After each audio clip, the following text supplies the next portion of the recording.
Силна поддршка од сестринските партии за Македонија и за ВМРО-ДПМНЕ е упатена од Конгресот на Европската народна партија во Малта, каде се дискутираше за предизвиците на Балканот и неговата брза интеграција во Европската унија.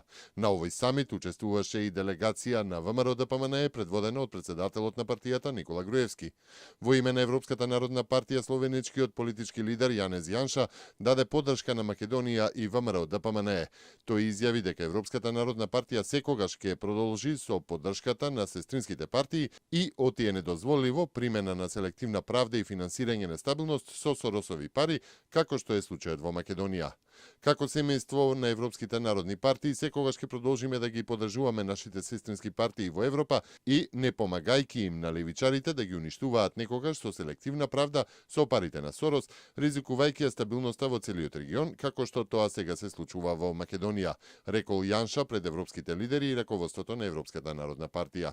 Во Малта Груевски се сретна со унгарскиот премиер Виктор Орбан, Јанез Јанша од Словенија, домаќинот на Конгресот Симон Бустил, германскиот федерален министер за земјоделство Кристијан Шмидт, Елмарк Брок од Германија и други политичари и влијателни луѓе од политичкиот естаблишмент на европско ниво.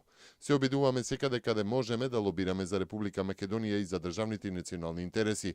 Многу е значајно кога ќе им се каже од прва рака на присутните она што е важно за Република Македонија и за нејзината иднина, напредок, евроатлантските интеграции и интереси. Истовремено информираме за се она што се случи во Република Македонија на политички план и се она со што народот, граѓаните на Република Македонија се соочуваат во овој период. Има луѓе кои не се запознати со случувањата и потребно е некој да ги информира и објасни, посочува Груевски.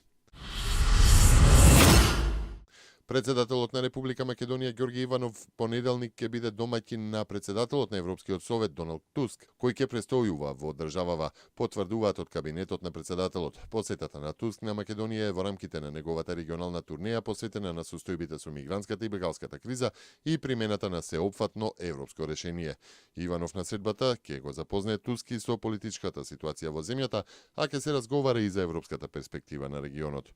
Ова е трета посета за 2 години на Туск на Македонија и е во пресрет на предупредувањата од нов бран бегалци, како и во контекст на се посилните тензии меѓу Европската унија и Турција за прекин на договорот за мигрантите. Министерот за транспорт и врски Владо Мисајловски во Истанбул, Турција, со генералниот менаџер на авиокомпанијата Turkish Airlines и со менаџментот на ТАВ разговарал за можностите за воспоставување интерконтинентална авиолинија од Република Македонија до САД и до Канада, со кои има подпишано спогодби за воспоставување воздушен сообраќај. Мисајловски посочил на потребата од вакви прекоокеански авиолинии, што ќе ги задоволи барањата на македонските граѓани од диаспората, нагласувајќи ја отворената соработка и партнерскиот однос на македонската влада кон авиокомпаниите што оперираат во земјава. Опозицијата во Србија планира крвава вечер по завршувањето на гласањето на председателските избори, откако стана јасно дека Александар Вучич е можно да биде избран за председател уште во првиот круг.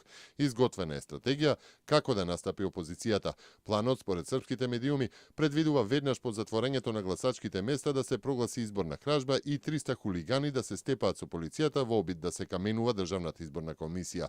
А намерата е Србија да се втурне во системски хаос како во Македонија и без избори опозицијата да дојде на власт, пренесуваат медиумите во соседна Србија.